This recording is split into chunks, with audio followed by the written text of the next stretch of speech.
Hello viewers, আসসালামু আলাইকুম। কেমন আছেন সবাই? আশা করি ভালো আছেন। আপনাদের সামনে আজ আরেকটি নতুন বিষয় নিয়ে উপস্থিত হলাম। বিষয়টি হচ্ছে এবার ঈদের দীর্ঘ ছুটি। চলুন এই বিষয়ে বিস্তারিত জেনে নেওয়া যাক।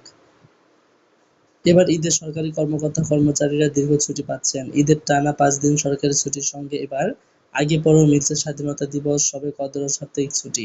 সবকিছু মিলিয়ে সরকারি কর্মকর্তা-কর্মচারীদের মার্চের শেষ সপ্তাহ ও এপ্রিলের প্রথম সপ্তাহ যাবে ছুটির মধ্যে। চাঁদ দেখা সাপেক্ষে আগামী ৩১শে মার্চ সোমবার মুসলমানদের সবচেয়ে বড় ধর্মীয় উৎসব পবিত্র ঈদুল ফিতর উদযাপিত হবে। ৩১শে মার্চ ঈদুল ফিতর ধরে ঈদের ছুটি নির্ধারণ করে রেখেছে সরকার। ঈদ উপলক্ষে এবারের প্রথম ৫ দিনের ছুটি দেওয়া হচ্ছে। ছুটি মূলত শুরু হচ্ছে ২৬শে মার্চ বুধবার স্বাধীনতা দিবসের দিন, এরপর ২৭শে মার্চ বৃহস্পতিবার একদিন অফিস খোলা, ২৮শে মার্চ শুক্রবার শবে কদরের ছুটি। এবার ২৯শে মার্চ শনিবার থেকে শুরু হচ্ছে ঈদুল ফিতরের ছুটি। টানা ৫ দিনের ছুটি ২৯, ৩০, ৩১ মার্চ এবং ১ ও ২ এপ্রিল।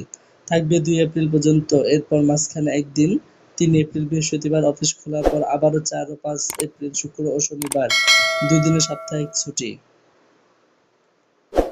সেই হিসাবে ২৬শে মার্চ থেকে ৫ এপ্রিল পর্যন্ত ১১ দিনের মধ্যে মাত্র ২ দিন অফিস খোলা। তবে নির্ধারিত ছুটি বিধিমালা ১৯৬৯ অনুযায়ী দুটি ছুটির মাঝখানে ছুটি নেওয়ার নিয়ম নেই। তাই মাঝখানের কর্মদিবসগুলোতে ছুটি নিয়ে কেউ চাইলেই টানা ছুটি নিতে পারবেন না।